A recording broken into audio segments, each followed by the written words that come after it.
Nope, it's funny if I don't tell you.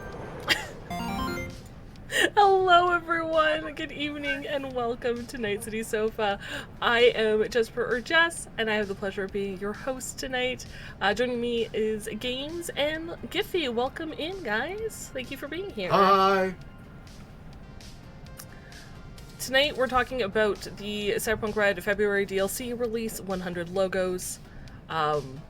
The DLC is more than just images. It also includes bits of lore for each brand or gang or corporation, etc., which also tells you what those things are, which is very handy.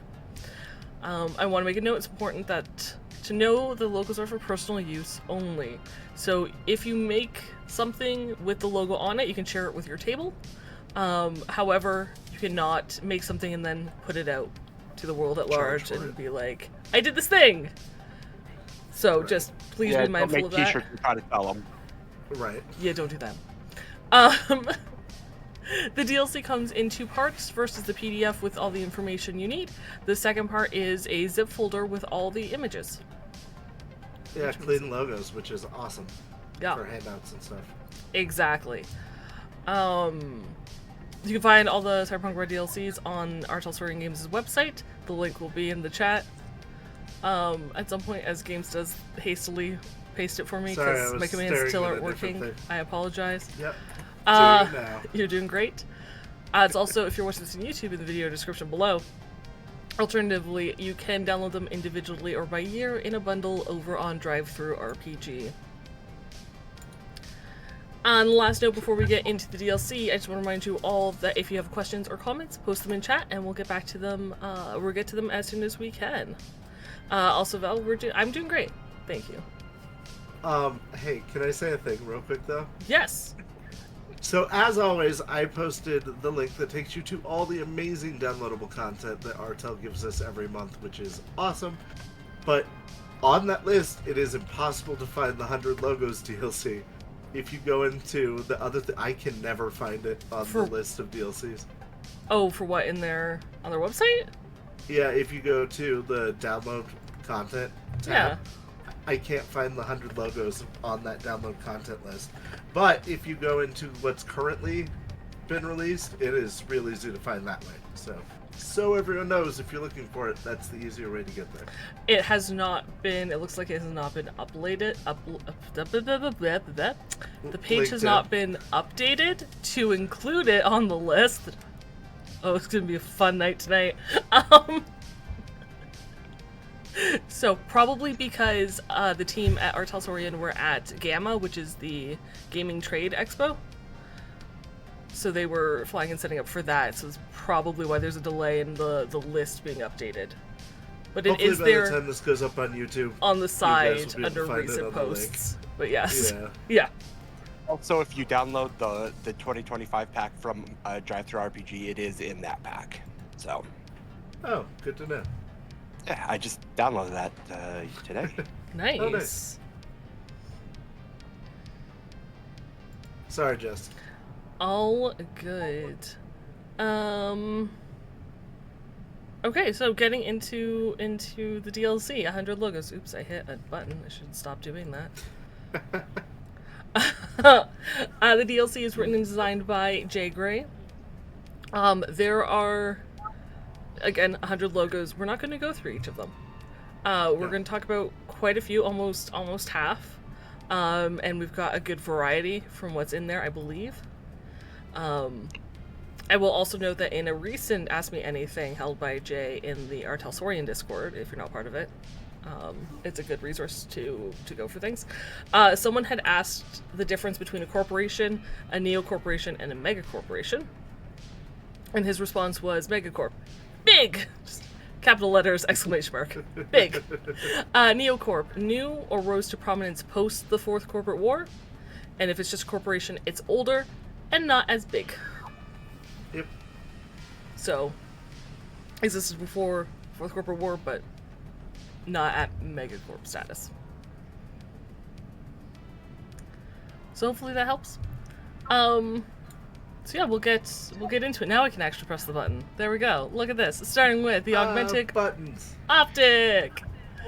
I absolutely love the logo for this company. It's camera lens as the iris of the eye, and then you have the eye, of course. And I think it's such a catchy logo. Right.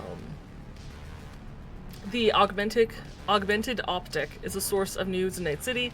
Where Night City Today news is more formal and traditional, the augmented optic articles read more like a group of somewhat informative blog posts, popular for its informal style.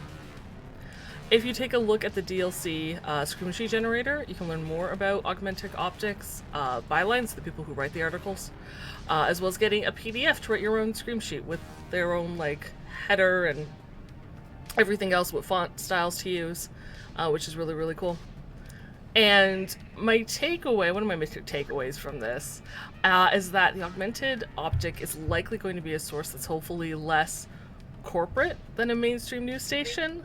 So chances of things being true, or at least not bought, are probably Better. more. Yeah, it's going to be a higher chance of finding that, although it might not have as much facts as a news station might have. Of course, it depends on the media presenting the story, and if you're playing a media that doesn't necessarily want to sell out to a corporation, and you're still looking to publish articles, maybe check out the augmented optic as an option. Good option. Yeah. That's it for me.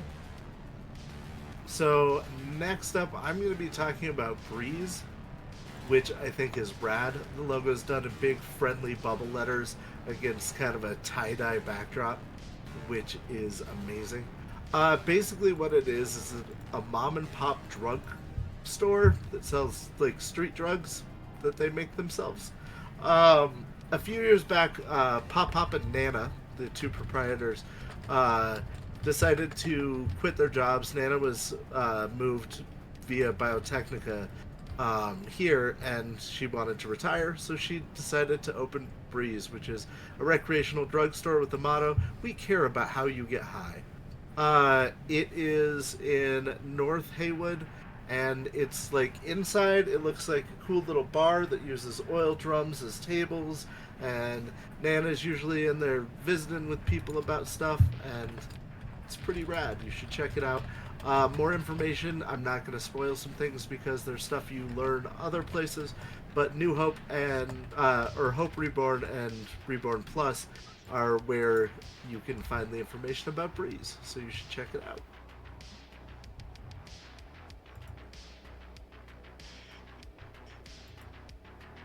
All right, Giffy, I believe your 10 minutes. Yes. Okay. So C-Book app, super cool design, super cool concept. When I first saw the logo, I wasn't like super thrilled. I thought it was very basic, but as I looked more into C-Book app, I realized that it's perfect.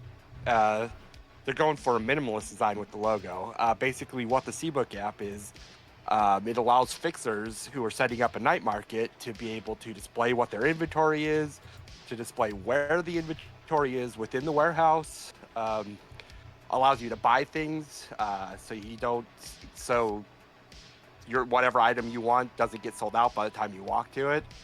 It's a very super cool concept. It also allows the fixers to send notifications to the people within the night market, letting them know if there's a sale going on or if NCPD is coming down to crack down on the night market.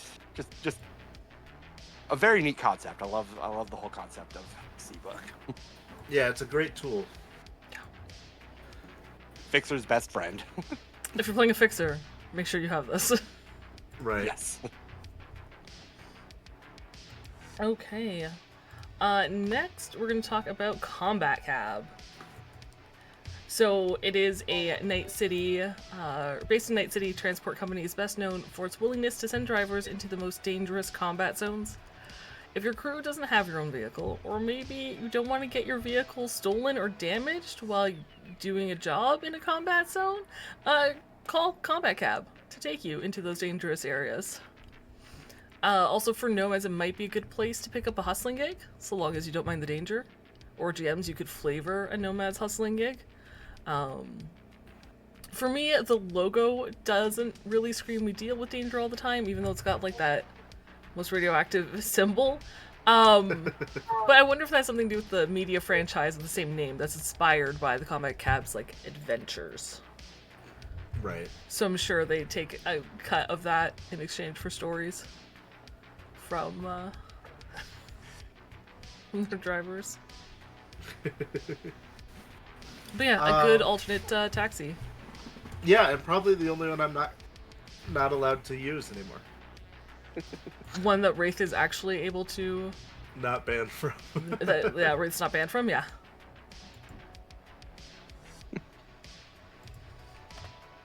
Alright, So, next... Oh, wow, you really can't see that, can you? Can you see that?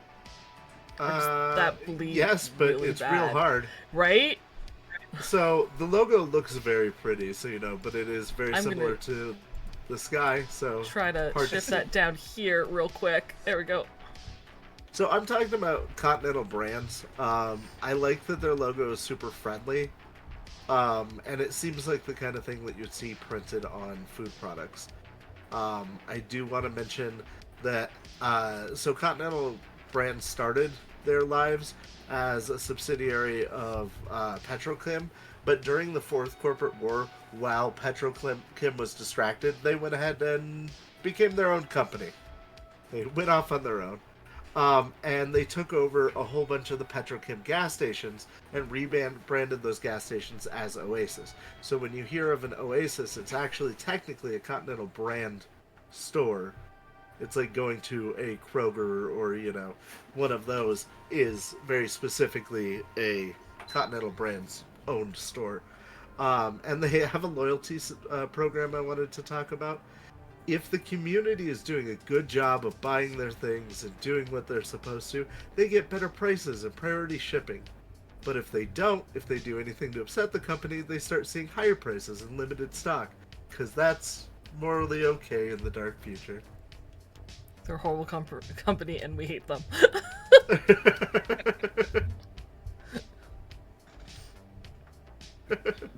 Okay, so next is me. I'm talking about Everest Venturewares. Thought this was kind of a neat logo. Plus, it's a Northwest-based company, and since I live in the Northwest, I had to give this company some love. What they do is make survival equipment. And if you look at Chromebook on page 48, you can find some really cool gear that they make to help, you know, create water, create food, shelter. They do it all. But what the really fun stuff from Everest Ventureware is starts on page 100 of Black Chrome, and that's their weapons. So they have two really cool weapons in Black Chrome. One is a boomerang that you can throw and will actually come back to you if you have it set up with Smart Link. The other item, though, the other weapon, it's like a multi-tool / killing device all in one. It's ice pick, it's a crowbar. I mean, it does pretty much everything. And again, you can use it as a thrown weapon, and you know, kill people. So, very cool weapon. I do like that their logo looks like a mountain. Mm-hmm. Right.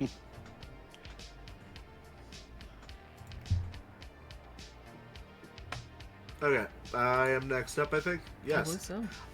The Digital Divas. So, I wrote a whole bunch of notes about them, and I'm not going to say them because a lot of them are kind of spoilery. Check them out in Danger Gal and their other appearances. But I will say that they had a song called, let me look at the name of it. Why can't I find it? Burn It Down, which led to the NCPD believing that they were starting fires in the local area. So there's a whole adventure about what really happened there that you should check out. But basically, they're a brat punk band that's based out of Night City, and I picked this logo because it just looks like a rad dog wearing sunglasses and a mohawk, and I was like, that is so cool. And like, seeing the logos for the bands in here, because we get a lot of, in a lot of the source books, we get a lot of the logos for businesses and stuff like that. But seeing the really rad logos for gangs and bands really made me go, that's awesome that they got included. So I wanted to talk about them. So that is all for that one. Awesome. And next is the garden. As you see, the logo is crisp and clean. The G in the garden looks like a leaf. Good marketing for like a healthy vibe and the implication of growing together in a garden. And what I thought the garden was, for those of you who are old enough like me to understand, I always picture garden pages as like GeoCities pages. That's not true. It's more, if those of you who are too young, you won't know, it's okay. But it's more like if you took it's a social media app, right? So if you took the top 5 social media apps today, tossed them in a blender, mixed it up, that's what the garden is. If you want any type of social visibility, you have a personal garden patch, your own profile on the application, like the aforementioned Digital Divas. Not only does the garden allow you to keep up with your friends, it's also used to keep up with trends. So garden patches can be used to follow your favorite influencers or enemies. Moxie uses the garden to follow race movements for his like concerts and outings and stuff, because... And what stupid thing he's posting about now? It's necessary. So you can use it to keep tabs on fellow crew members if you need, or help you find the hottest trends to wear, because you can, if you use the garden to look up trends for the day, you can get a bonus to your wardrobe style and personal grooming checks. Yep. Which I should be doing, honestly. Probably. I don't think you need to. You always need roll the really bonus. high. Deeps might want to, because his wardrobe style personal grooming is pretty low. Right. But yeah, it's a really great resource for checking out someone's social media presence. I want to see how this next one looks on the layout. Oh, it's gonna be bad. I'm gonna have to move it. I'm gonna love Oh, it. It's gonna be rad. that's not that bad, is it? No, it looks great. Yeah. See, okay, so this starts a trend that you'll see the next several things I talk about are all ridiculous companies. Because that's who I am as a person, and I love them. But I also like how, this is so early 90s, late 80s, this logo. Like, this is the kind of thing you would see at Neon at the old Taco Bells, you know what I mean? Anyway.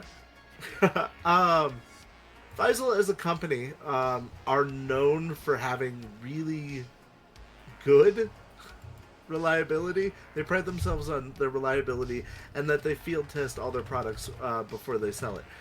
So they don't take any responsibility of death or injury caused by their items. And they refuse to make weapons of mass destruction like nukes and stuff like that. But, you know what I mean, large bombs and stuff like that. But the real thing to talk about here is that Faisal Farah's family, Faisal Farah specifically, is this wonderkin inventor who is well known for making the best of the best gear, and this is their company. And he goes off on these tangents and starts building something amazing that he's in love with, and then halfway through gets a new idea and moves on before it's completed. And that leaves the rest of the people who work for the company to be all right, let's try to make this a functional thing so that we can sell it and we're not just out the money that we spent on this. So that's why they get a bad reputation for some of their products, is because it's a great idea halfway completed and then it gets finished and released. But it does say in the 100 logos that high-paying clients can have him work on their thing specifically, and he'll work on it from beginning to end. So if you got plenty of money, then you can have something amazing built for you. So, and then I'm going to move on to one of my other favorite companies. Though, can I make a brief shout out to something that we're not talking about? Sure. I don't have a logo for Great it, but Lakes sure. Cutlery. Yeah, that's fine. Great Lakes Cutlery have a kunai sun rising over the ocean or a Great Lake technically, and it's just a really neat logo. I just wanted to say I like that. Yeah, It is the a really cool coloring is a logo. really cool logo. Right, but as you can see over there, I am talking about Gunmart now, one of my favorite companies of all time. They're really well known for cranking out as many cheap, barely functional firearms as they can possibly get away with. And something I wanted to talk about is it says in the 100 logo DLC that there are rumors of them having mysterious connections to a cult that is called the Enhanced, which believes that cyberpsychosis is a symptom of humans' next evolutionary step. So, like, cyberpsychosis is a necessary growing pain for us to evolve into the transhuman lifestyle. And I love that, like, yeah, we put out all of these guns and stuff, but really, we're supporting a cult. I'm curious to see, because like the Night City Atlas came out, and now we have 100 logos, which is giving little bits and pieces, and I'm sure this is all like a prelude to the Edgerunner's Guide to Night City, Right. which will be the Night City sourcebook. And I believe Rob Barefoot was the one who created. He said he had a lot of fun writing about the Enhanced, so I'm curious to read that lore that it will eventually Yeah, make there's its a lot appearance for the Enhanced, because they sound like they would be an interesting group to run into. there. Right, for sure. I'm always in for transhumanist cults. Honestly, I could see Wraith joining one, and that was terrifying. I could see Wraith creating his own cult. Oh, yeah, that was my next immediate thought, was like, actually, he'd create his own. Join a cult, steal members for his own cult. Actually, yeah. Yeah. Why do the intro work? Just steal Just somebody the else. intro. Okay. Next we have a Grundy Salvage International. And I do really like the logo for this one. I didn't at first, but it's grown on me. It feels very industrial, and in the negative space in the center of the logo, you can kind of picture a car. I don't know. I can see a car, and I kind of like that that's there. Now we've seen some of their vehicles appear in black chrome. And while it's an Eastern European salvage operation, it also says international, meaning they might have rights to set up shop in Night City or hire crew to do salvage runs that need to be delivered to some nomads at the docks for transport. I think is really cool. So who knows? Maybe doing so, like if you're a crew, I feel like this is one of those companies that, even with this little bit of lore, as a GM, you could do a lot with. Because you could have a crew or a mission surrounding this of, like, you know, go take some salvage from one of the many different salvage yards which you can find in Salvaging Night City DLC, deliver it to the docks, and then maybe they get paid in a car blueprint, which is always an option for tech to build. Maybe they get a favor from the nomads that they're delivering to, or maybe a vehicle if the GM is so inclined and you actually, you know, your crew could use one. Maybe they've got a little small setup shop in Night City, or they'd like to make one. I don't know, but I really like it. There's a lot of like possibilities there, Places and to I'm go with it. curious to see what more we learn in the source book.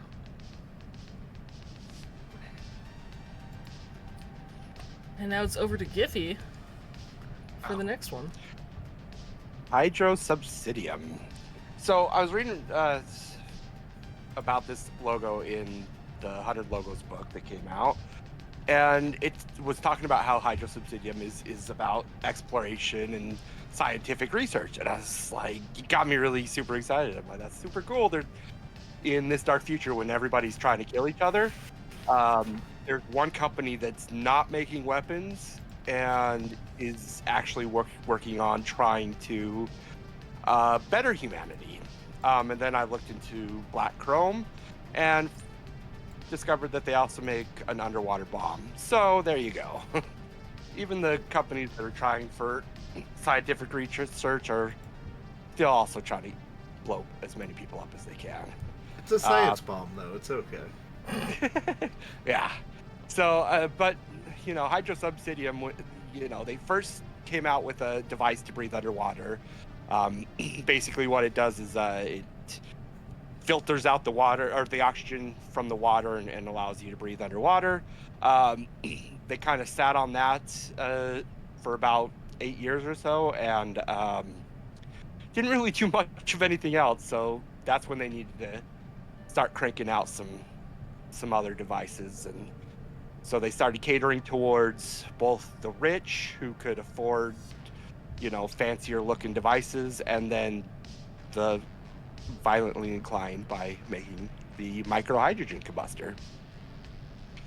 So yeah, if you want to find out more about that amazing little bomb, it's on page 87 of the Black Chrome book. Nice. Very nice.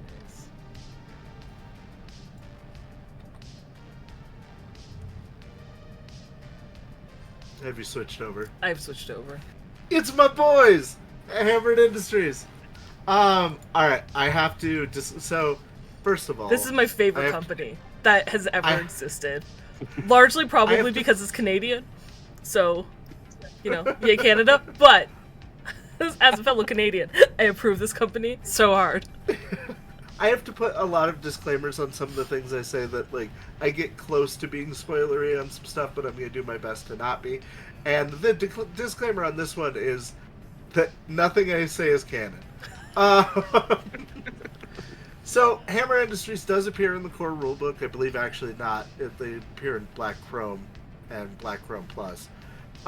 With the Green Go and the Green Light Go. Oh, the Green Light Go sniffer is from 12 Days of Gearmas. And then the Drink Master is in Black Chrome. 3000 is in Black Chrome. But the real place, the only place that they exist, is in a DLC that is very clearly said that it is not canon, which is Mixing Drinks and Changing Lives, which was a April Fool's crossover with a game called Valhalla, which is amazing. We've played it on the channel, I believe I did. We were playing it while we were chatting about the DLC. Oh, yeah. Yeah. But anyway, so it's a fun game, and it was a great idea for a DLC, but that in mind, nothing I say right now is about to be canon, because it's not technically true. But they gave us a logo, so they get to deal with it now. Again, I still feel like the bio, like the description for Hammered Industries in that DLC is legit. Is accurate. While the bar and its patrons are not canon to Night City, I feel like the bio about Hammered Industries is canon. I have no confirmation of that, but it feels legit. Yeah, and the pieces of gear that come with it. Right. So Hammered Industries started as a British trading company, BTC, I don't know what BTC is, branch. But when the Fourth Corporate War hit, supply lines shut down. So the VP, Ferdinand Ortiz, flipped into being an alcohol producer instead of a distributor. And everyone wanted to drink after the chaos, so naturally booze was scarce. Ortiz hired runners to kidnap Biotechnica engineers to develop chemical alcohol alternatives, which, because in the game Valhalla they don't use alcohol, they use things that have different names, but clearly they are alcohol. But, so they justify that with that. And the rumor is that the reason that Biotechnica didn't plan a retaliation against them is because they were so impressed by the heist when it happened. They're like, you know what? We're gonna go ahead and, if we get shares in your company, we'll go ahead and ignore the fact that you kidnapped some of our employees. But Hammered is becoming a really big deal in the time of the Red, reinventing how alcohol is done and expanding into bar franchises and accessories in Vancouver. Once again, however, everything I say is not canon. But so the products that we've been given that are canon are the Drink Master that we talked about and the Green Light Go sniffer. The not canon ones, or possibly canon, are the Cyber Liver, which helps you take toxins out of your liver so that you don't get alcohol poisoning, and the Drakemaster 5000, which is even better than the 3000.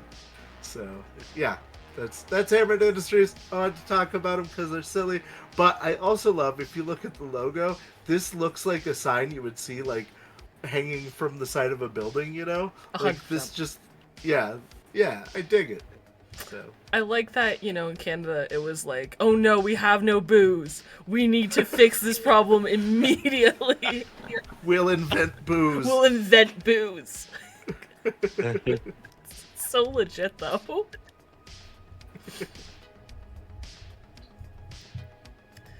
Okay. Ooh, laser light is next. Yes, laser light. I love. I mean, their logo is a little bit creepy. I mean, like, it kind of looks like the guy is staring into my soul. So that kind of, I don't like the logo. It creeps me out. But their mission statement is basically, let's put lights in everything, which I approve. So one of their greatest products, in my opinion, is the laser light. Laser light street jacket is what it's called. So basically, you can have it light up like pretty much any color you want. But the really cool feature is that it can connect to your gun. So when you're out shooting and trying to kill people, it will flash red every time you shoot your gun. So, you know, for those super stealth missions where you don't want anybody to know you're there, or, you know what you're doing, you know, you've got that big strobe light. The epitome of fashion over function. Fashion over function, yeah. Also, I can totally see Wraith using one of those on our stealth mission. Oh yeah, for sure. Everybody's like, okay, muted colors, you know, let's go as quiet as possible, put suppressors on your weapons, you know, or use, you know, non-ballistic weapons, and Wraith just runs out there with his gun flashing and his jacket flashing. Is it the laser light jacket too that you can overload as a like flashbang? Oh, I don't remember. It might be. Is that a different jacket? I don't remember. There is a jacket that you can overload and use it as a flashbang. Also, a side note, if the words laser light weren't next to that logo, I could see this being the enhanced logo. Maybe it is. Ooh, we've got a connection. Maybe they have other connections beyond Gunmart that we wouldn't know about. Bum, bum, bum. We'll have to find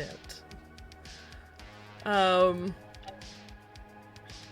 Cool, I can't research that jacket right now. I'm going to talk about Maelstrom instead, and then I'll do some quick research. So Maelstrom is, of course, a gang in Night City, a very popular gang that I'm sure most of you know about. But I'm going to take this little snippet from Tales of the Red Hope Reborn. A combat gang with some serious history in Night City, Maelstrom believes in the virtues of Chrome with a zealous, almost religious fervor. Over the years, they've absorbed the remnants of a dozen other gangs, often defeating them in battle before inducting the survivors. Maelstrom operates out of the Tottentans. Tottentans? Sure. A metal bar on the pronunciation. A metal bar on the edge of the hot zone. They're led by Warlock, who has guided them into power as one of Night City's biggest dealers in drugs and salvaged tech. So just as a note, the crew will meet Warlock during a mission in Tales of the Red Hope Reborn, so I'm not going to get into it.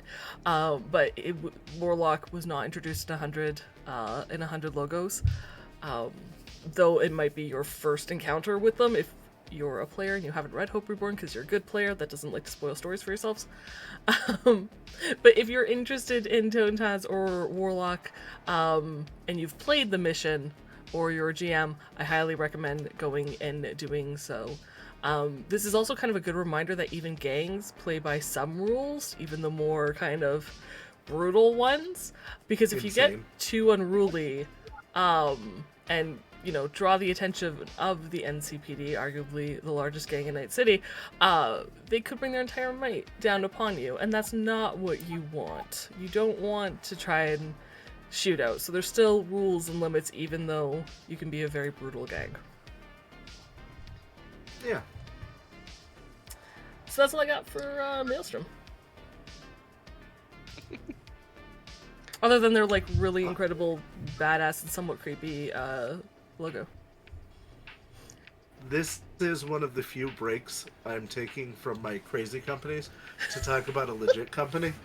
Makigai is in Japan, they're a really big car manufacturer that's really up and coming, but they're not as established outside of the Asian sphere, though thanks to Night City's Prosperity Sphere, they are becoming an up-and-coming car company in the time of the Red. And actually, I wanted to note that by the 2070s, they are one of the most common car brands in the U.S., thanks to their focus on cheap and effective mass-produced vehicles. So they become like the Honda Civic of the 2070s, which I really enjoy. That like where we are in the timeline is we're seeing Makigai become like a thing, because they're not even really, they're kind of a player but not really. I think we have one vehicle, I would have to check, one of their vehicles in the core game, but by the vehicle manufacturer, I was like, no, we have many vehicle manufacturers. No, I was just talking about their specific vehicles. But by the 2070s, they're everywhere, which is awesome to see somebody who's up and coming and, you know, really becoming a thing. And I like how, we still don't have the logo on the screen for some reason. But we did, and then I hit back on something, and that's on me. I like the use of like earth tones and very like, you know, this is a friendly brand. This is, you know, good for the environment, even though they're just pumping out cheap cars. So yeah. That was all I have for Makigai. Very cool. So I'm still trying to find this this jacket, which I absolutely now, of course, cannot find. The jacket is in chrome, black chrome, page 31. For the one that laser light is also a flashbang. Don't think it's that one. Yeah. Although that one also does count as an installation of light tattoo for those trying to get that bonus for wardrobe style. Okay, let's talk about Metacorp. Nomad Nation Corporation, founded by Jonathan Mehta and various military and support personnel that were abandoned by the United States following the Second South American War. Unlike the other Nomad Nations, Metacorp operates as a single corporation based on the Meta Key, a drift city. And I found it interesting to use a scorpion on, considering they're on a drift city. Right. But still very neat. I think the logo is really badass. It doesn't scream corporation. Definitely has that nomad vibe, though. They're also super unique in that they're both a nomad nation and a corporation. And this is especially... Yes, agree? Sorry. No, go ahead. I was going to say this is especially useful if, say, your life path had you role parents that were corporate management, but you also grew up on a drift nation. Yeah, which that'd be perfect. For those of you who don't know, slight shameless self-promotion here, I've been releasing character adoptables for Cyberpunk Red every week for the past 3 weeks, and the one coming out this week is a nomad, and I decided to make him a pirate, and that was the life path that I rolled. Was his parents were corporate middle management, and he grew up on a drift nation. And I hadn't done my research into Metacorp, so I used Hydro Subsidium. Also, they're involved in conspiracy, so Toggle's cetaceans conspiracy is part of like their whole identity. But Metacorp would have been perfect for this. Right. I did want to mention the largest arachnid to ever live was the underwater sea scorpion, and its tail was almost 7 feet long. Just throwing that out there.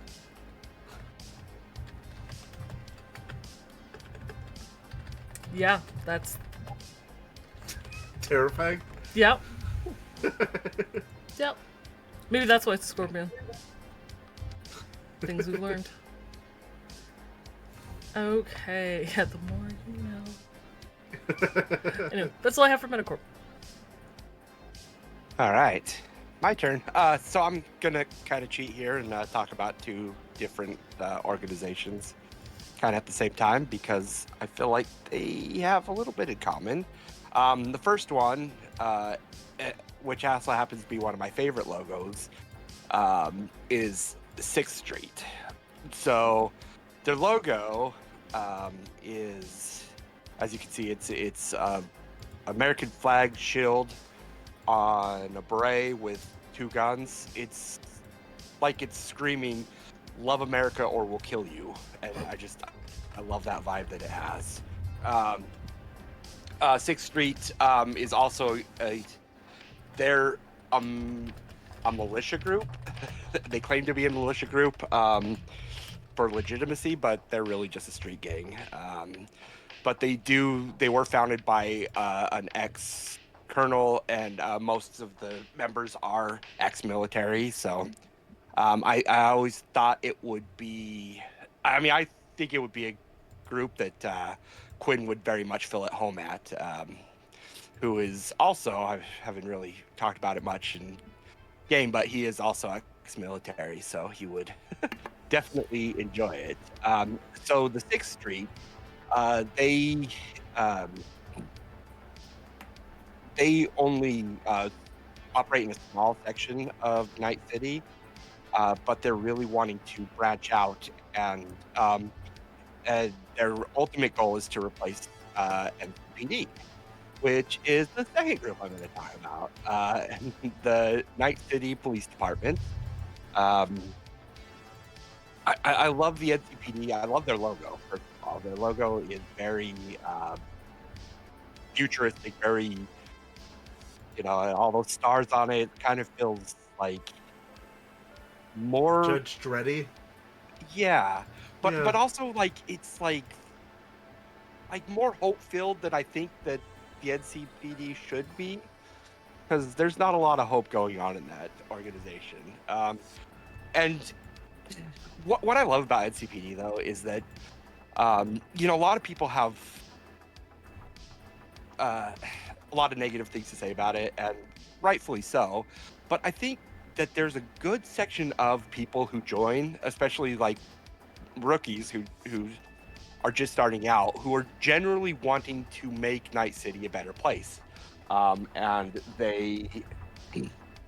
that's their whole goal, is to protect and to serve and to try to better their community.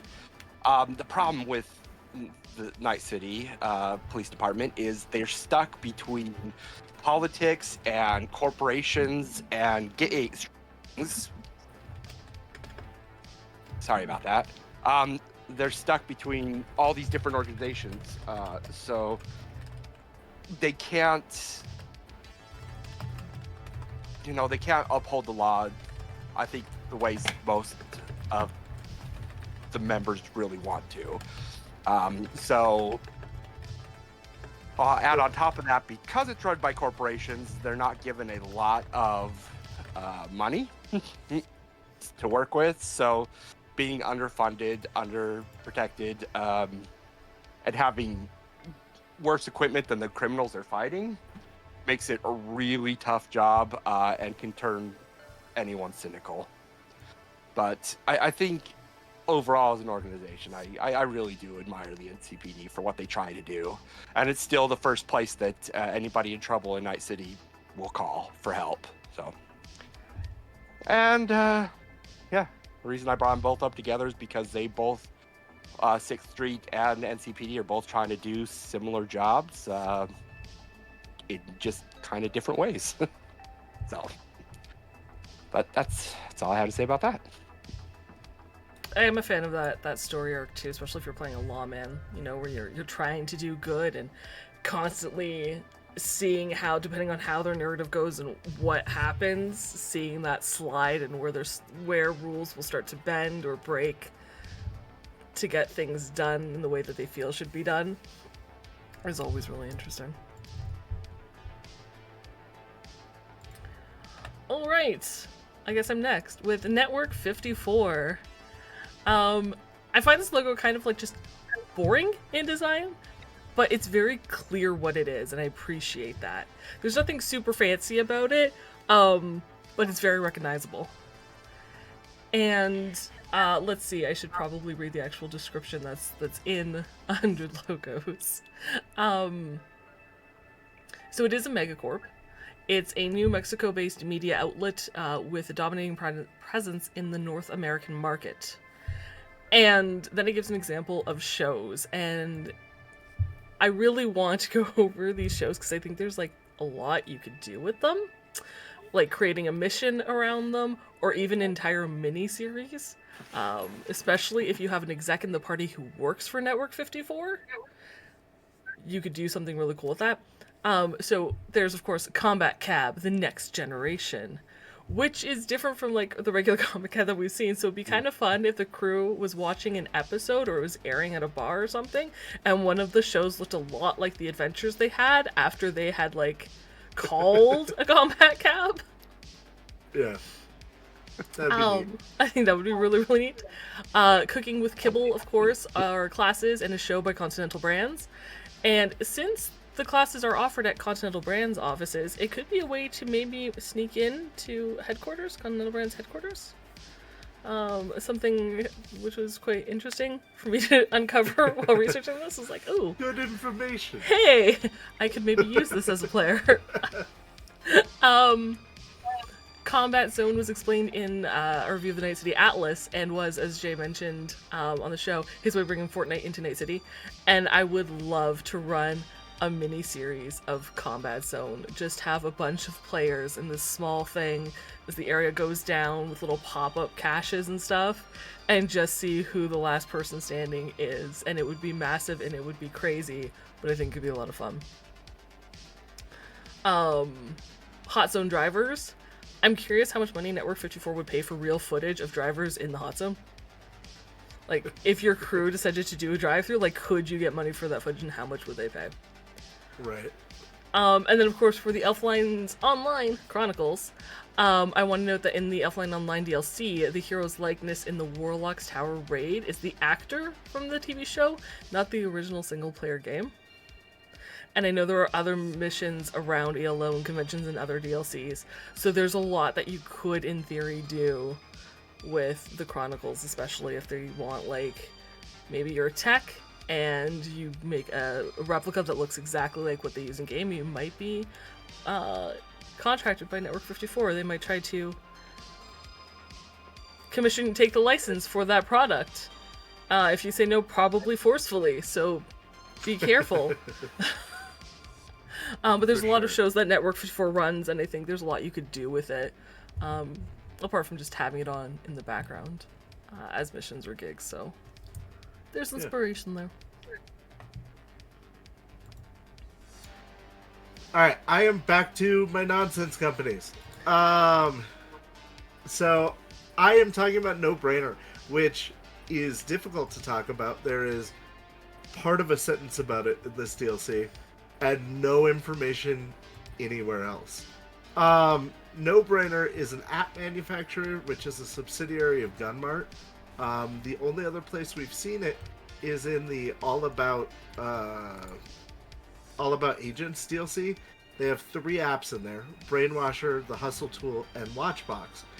And what we were talking about before the stream was that all 3 of those feel like very useful and successful products for them to be putting out, which is probably more useful and successful than most of what Gunmart's doing. So I wonder if this is like a large way that Gunmart stays funded and then like siphons their money down to their secret nefarious things is through this avenue. The one thing I will say about the logo is, so it's, you know, a brain with a line through it. That brain is the Brainiac logo exactly, which is interesting. So, yeah, that was all I needed to say about No Brainer. I just realized, because we talked about Gunmart and their possible affiliations to the Enhanced, or their possible affiliation with the Cult of the Enhanced, and now having the Hus tool or whatever, where you can pick up random odd jobs. How many of those jobs are for the Enhanced? Like, unknowingly. And you just don't realize that it. is a Yeah. really good mission hook. Like, really good. That could have lasting consequences. Yeah, there's stuff there, which is weird. You really have to put a lot of pieces together to get to that point. But I think there is some really interesting stuff there. So. Oh, wow. How bad does that look? I have a filter on my screen, so I can't really tell. Do I have to move that? No, it looks fine because Okay. it's light against bright. Cool. Okay, so Old Town Aliens. First, let me read what it says in the book. Old Town Aliens. All they really say in the book is a synth grunge band popular in the Pacific Confederation, based out of Seattle. The reason I picked this logo is because everything about it just screams Seattle. Like, of course, most people know that grunge started up here in Seattle. That's one of the things. That and coffee are the two things that Seattle's most famous for. Even the logo itself kind of looks a little grungy. But the fact that they call themselves the Old Town Aliens is it's hilarious. First off, not a lot of people know this, but modern day Seattle is actually built on top of the burned ruins of old Seattle. So, which is commonly referred to as Old Town.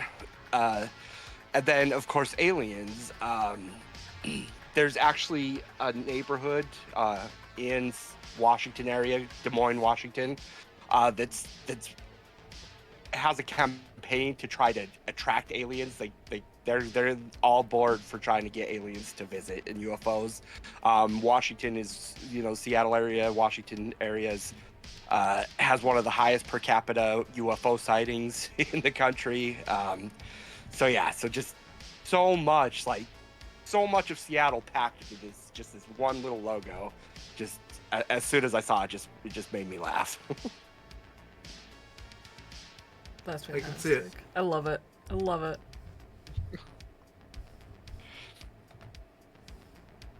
Is it my turn? No, I think it's mine, actually.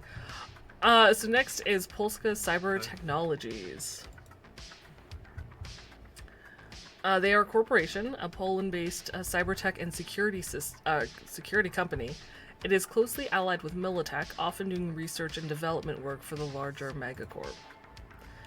You can see an example of this partnership in Black Chrome under the LF-001 SWAT linear frame. Originally, it was part of a research and development contract with Militech, and once the Fourth Corporate War was over, Polska received full distribution rights. This could also be an interesting company to link to in your life path if you roll that you do like black project work for corporations. Maybe you do some research and development for Polska Cyber Technologies.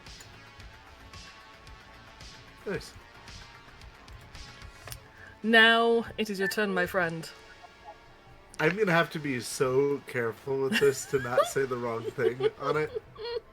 So, if you look at Puddle Forge Games, their logo looks almost exactly like the Artel logo, and I don't know why. So it is both a games publisher and a retail outlet by Mike Puddleforge. See, I'm gonna screw that up and say his real last name if I'm not careful. And basically they exist way back in the day. If you go back to a source book that was published in 1991, called the Night City source book for 2020, is the first reference to them. So it was like a self-insert for Pondsmith way back then, which is awesome. But basically it is a cozy little bookstore with tons of TTRPGs, and customers love going in there. They were getting early on any used like board games and TTRPGs for basically nothing because people were using them as fuel to keep themselves warm, so they were able to buy them super cheap, and so now they've got a huge collection.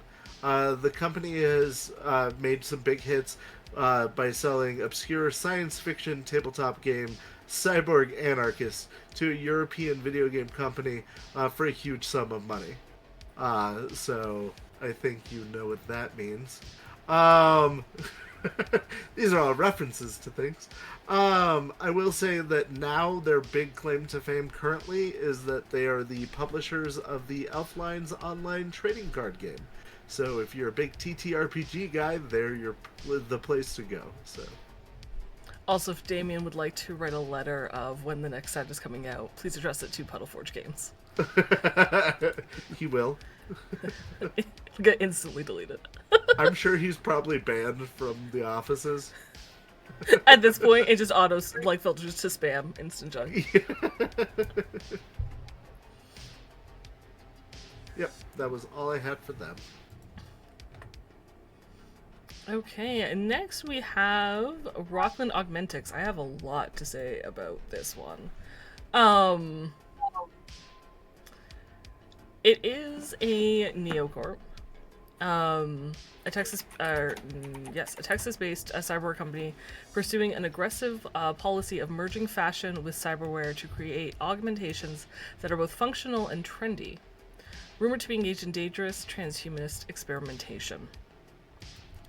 So you can learn more about this neocorporation on page 276 of the core rulebook. And if you take a look at that, you can read how Jacinda Hidalgo rebranded Rockland Prosthetics into Rockland Augmentics. So the company has actually been around longer than it would state, but since the rebranding, that's what makes it kind of a neocorp. As it brought new life into the dyeing company by emphasizing artificial qualities and unique aesthetics, like the extra-jointed cyberlimb. And in the core rulebook, it mentions that in 2041, a media named Dual Murata interviewed two former designers who were instructed to sign their names to prototypes that were more of a combination of various designs. And they cited the work was truly next level and possibly a violation of AI protocols. When NetWatch stepped in, they could find no evidence and no charges were laid. This may also have been the start of the rumors around Rockland being engaged in dangerous transhumanist experimentation. And I think, given that we just got the Night City Atlas out, I think it's very possible they are one of the corporations using the Crisis Medical Center to run medical experimentation. Especially given that the Crisis Medical Center has advanced technology, I wouldn't be surprised if Rockland was doing some of their experimentation for their cybernetics there. I could see that for sure. So, really, really neat and kind of scary company. All right. I've got Roshevik. This is so, like, old world. It hurts. This logo, the like gold griffins around the sword, and I love that about it. Hold on, I have to get to the thing. There we are. Basically, they're a Serbian-based company that is they're like Gunmart, but of Eastern Europe. And they've been around forever, even going back to the 2020 days. But their guns are considered oddly innovative. If you look at like the shotgun that was released as part of Black Chrome, it's a 3-barrel shotgun that doesn't do anything all that special. But it was found out after it was released that if you shove random pieces of metal in the barrel, it does more damage. So it's real popular with people for that reason. I did also want to mention that their stuff is affordable and highly customizable, so that's part of why they sell so well. But in 2020, they had the Roslavik Wrist Radicate, which was basically a bracelet for cyber arms that was a grenade launcher bracelet. You had to have a cyber arm, otherwise you would probably rip your arm off to use it. But yeah, it was like an in-wrist grenade launcher, and I thought that was pretty rad. So I wanted to throw that out there. They also make the cleaver, which is the fire sword that I love. Is so crazy. Yeah, I guess I should have mentioned that because It's all good. so cool. I like the pop-up bracelet grenade launcher. That's awesome.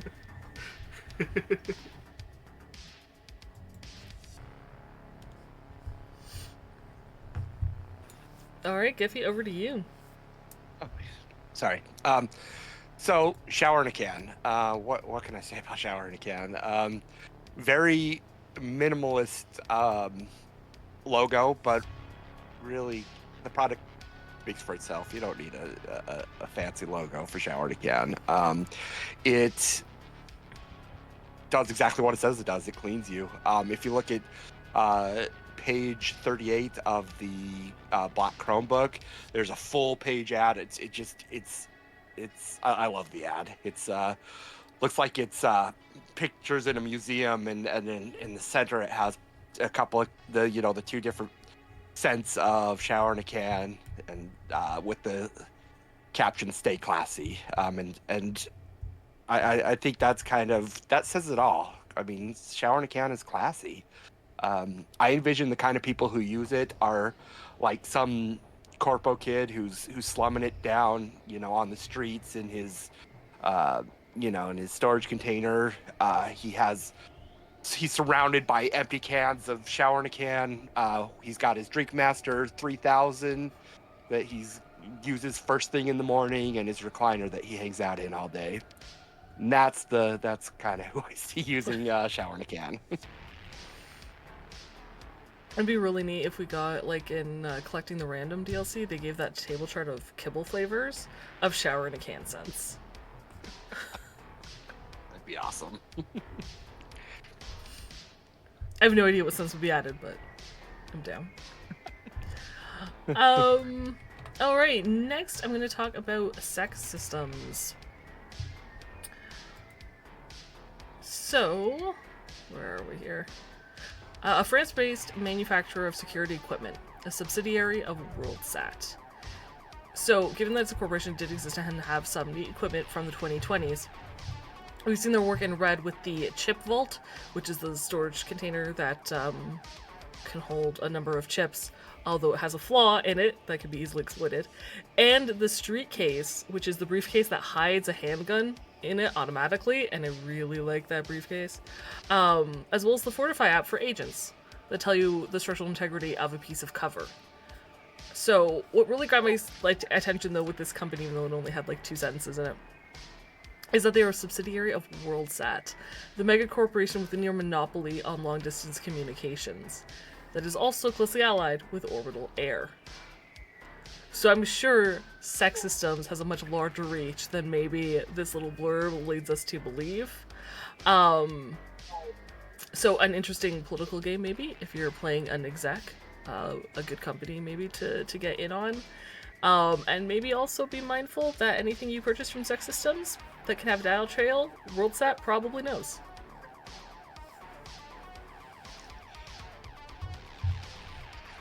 Okay, so next is Smash. I love the concept for this product. Basically, it's an energy drink mixed with alcohol that anybody can make. So think like meth cooks. I mean, it's the same kind of concept where anybody who wants to can throw something together that's vaguely alcoholic and energy drink with whatever other chemicals they add in, and then throw on that Smash logo and it becomes Smash. It's like if anybody had the rights to just go out and make their own Four Locos. Very, very interesting concept. I love the idea of Smash. I do love though in the book it says that there is one minor side effect, is that after it wears off, you don't get a hangover, but you do become incredibly depressed, up to the point of suicide. So drink responsibly.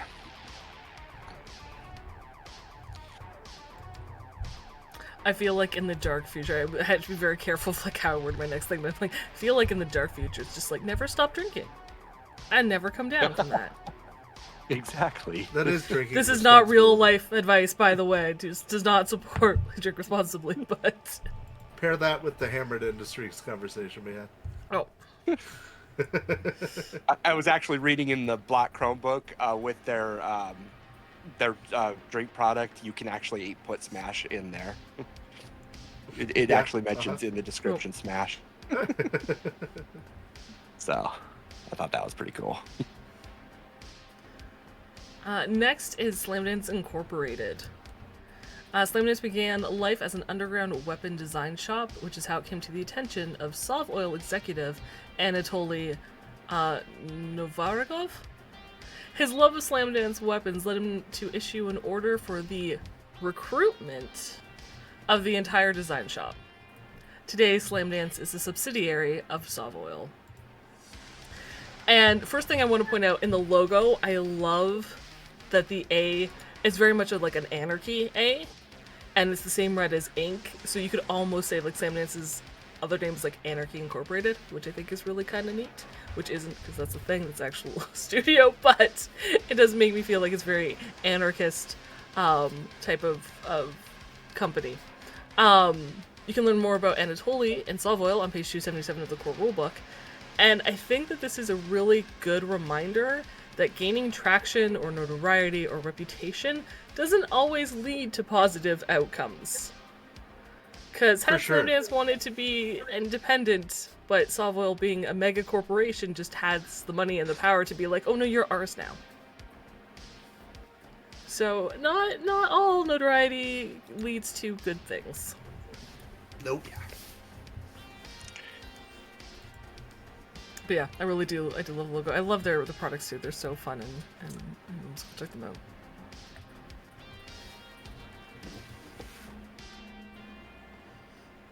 Oh, by the way, I did find that piece of gear I was looking for. It's the Super Flash jacket. Oddly enough, called Super Flash.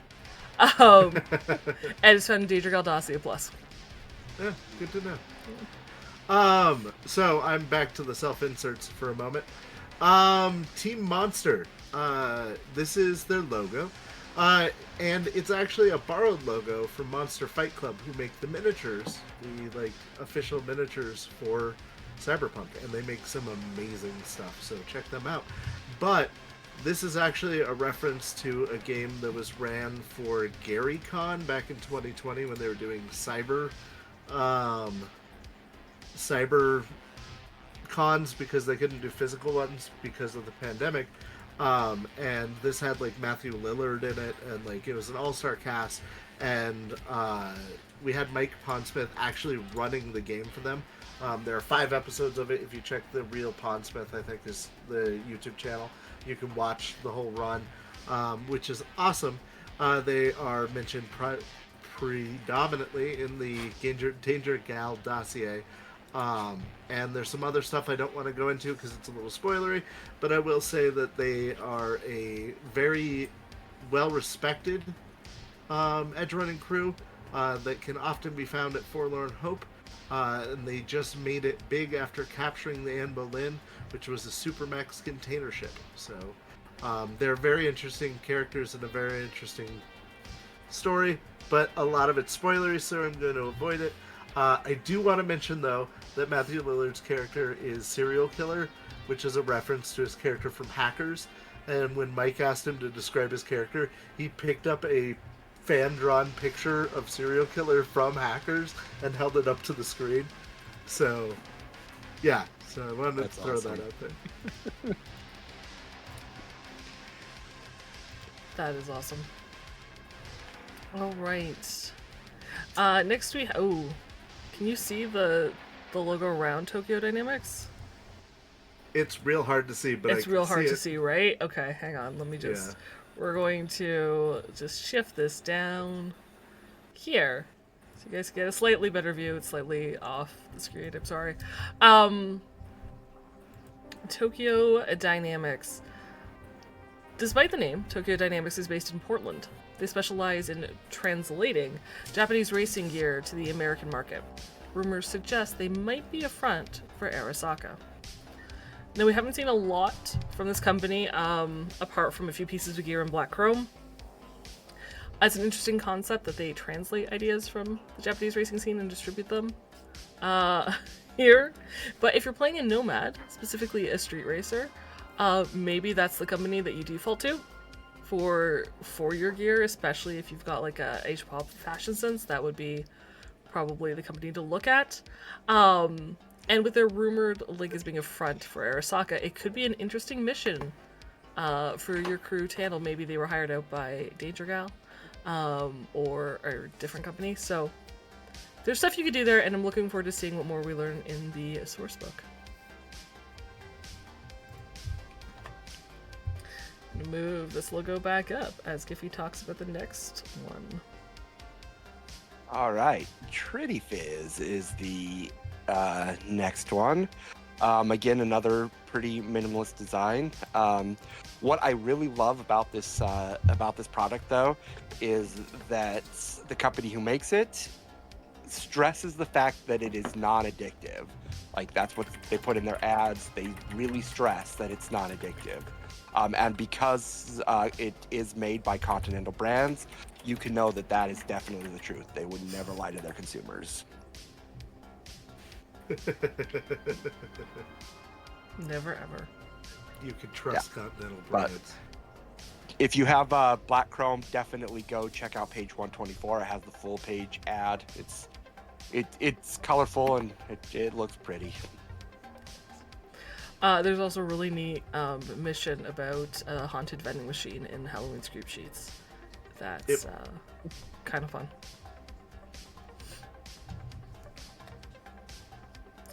Okay. I feel like I've talked a lot. Turbo Neon Motors is next. A custom shop based out of Night City specializes in turbocharging dull automotive bodies into neon-drenched works of art. And we have two vehicles from T&M in Black Chrome. The Paladin 500, which honestly I really wanted Mox to have. And I was like, if I become a nomad and I get the roll high enough, this is the car. And the Street King combat vehicle. I think it would be really cool if you are a player to have ties or do work for Turbo Neon Motors and do like a TV show or stream things on your garden patch or whatever it is about the turbocharging vehicles, because we've seen shows like that, Pit right? My Ride. Exactly like Pit My Ride. So if you're a rocker boy or a media or a tech and you work with a partner, why not Turbo Neon Motors? I'm just saying, I think that could be a really fun concept. Or maybe one of your side hustles could be with them. That'd be neat. My next logo is gonna look terrible, I think. No, I think it's fine. Okay. Is it? Oh yeah, no, it looks good. Okay, so I'm talking about Yang's Wheels, which we had a whole Spinning Your Wheels DLC about Yang's, what they're up to, which is awesome. Go check it out. It's on that download link that I sent you. But basically, in 2035, Gabriel Yang was working for a salvage crew when he found an old skate shop buried under the rubble. On a whim, he bought everything, hoping to make something out of it. And it took years of trial and error to try to nail together a cheap, reliable bike design, because, in the time of the Red, things are rough.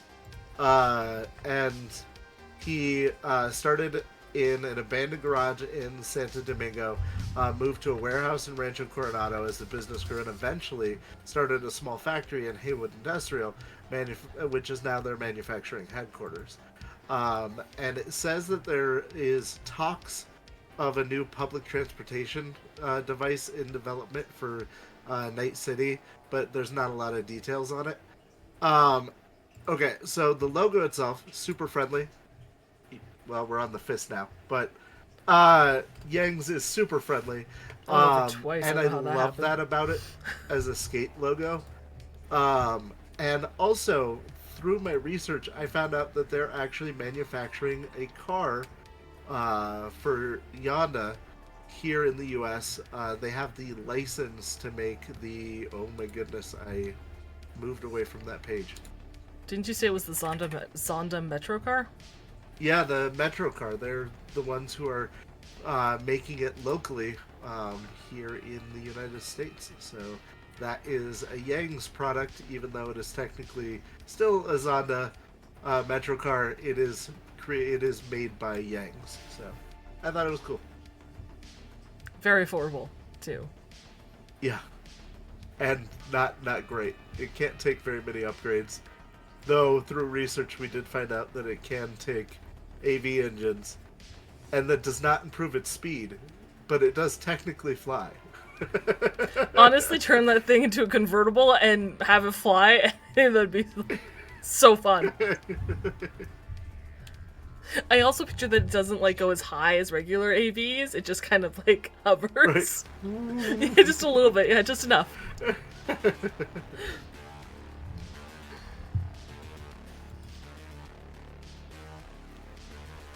Okay, time to talk about Wild Things. So Wild Things started off back in, I think, the 20s, just a low-level street gang. They were able to survive the time of the Red, though, by using their violent tendencies to join in with the a favorite sport at the time of gladiators. They put themselves wholeheartedly into it to the point where they dominated the gladiatorial ring and eventually took it over. They're one of the longest, or one of the oldest street gangs. I love their ingenuity. The fact that they realized, oh crap, if we go the same way as everyone else, we're going to disappear like a lot of these other gangs. So they took their violent tendencies, added some business sense to it, and now they're running the gladiator rings in Night City. Just awesome Cinderella story. In collecting the random, they talked about reskinning the Solo as an athlete. I think it'd be neat to make a Solo that's a gladiator. That would be a lot of fun.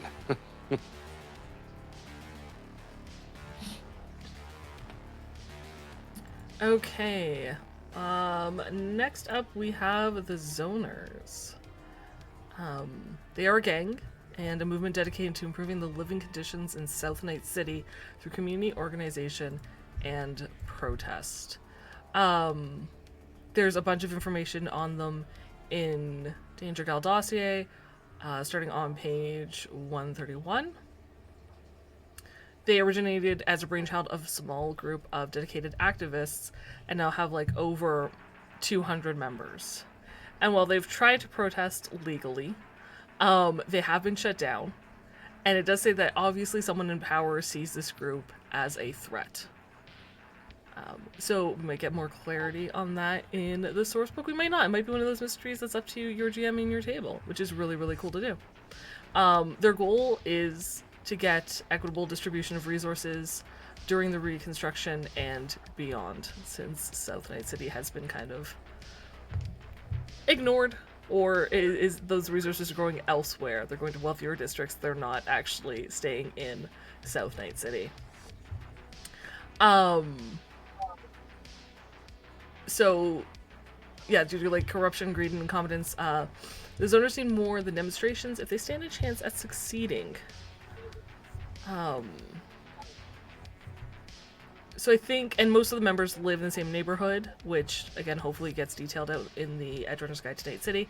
They're a great faction to use in your game for crew contact or to get a mission from them, maybe from a member that wants to do something more than just protest or demonstrate, but doesn't really want to go against like the zoner code or doesn't want to draw that kind of attention to the protesting group. Hire a crew of veteraners to do the stuff and be like, hey, we've just been protesting. That wasn't us. So yeah, and if you rolled, just as in the life path, if you rolled Reclaimers as a background, you could consider being from South Night City and maybe have some connection to this guy. Yeah. Good, fun people to... There's quite an eclectic group of characters, too, if you look at the zoners and... Yeah. The members, so... great gang.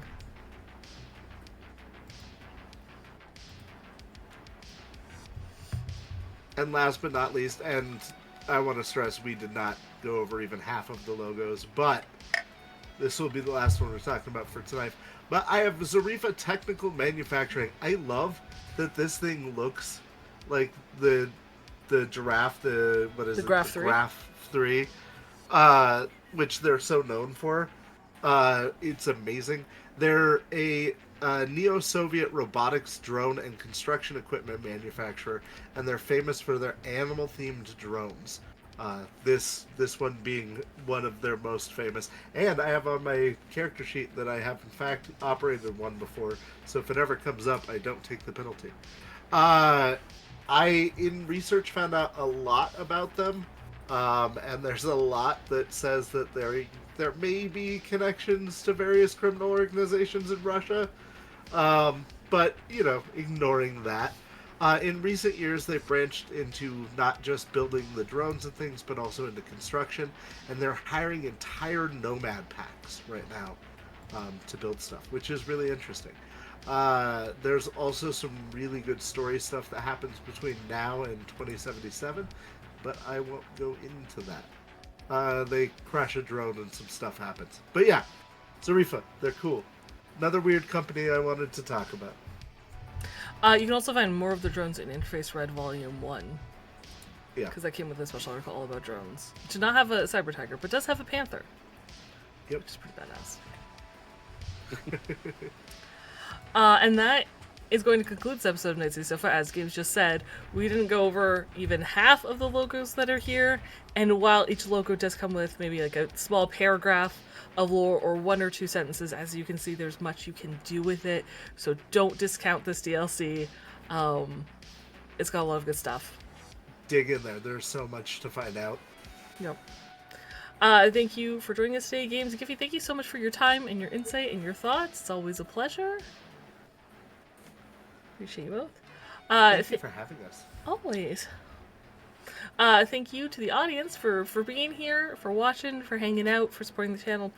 Greatly appreciate it. Night City Sofa will return next week, March 7th, and we're going to talk about net running tutorial. It may take more than one episode. It will take as many episodes as is required, because there is a lot to cover for that. So in the meantime, if you have any questions about net running, please pass them on. You can find me on the Saves vs. Death Discord, or you can send me a DM directly through Discord or Blue Sky, or comment below here in the YouTube channel. And I'll do my best to get to those questions and answer them while we go over net running. And that's it for me. Is there anything you guys would like to say before I sign off? Nope. No, thanks, Jess, for having us. It's a lot of fun. Always a pleasure, guys. And to the rest of you, until next time, stay frosty.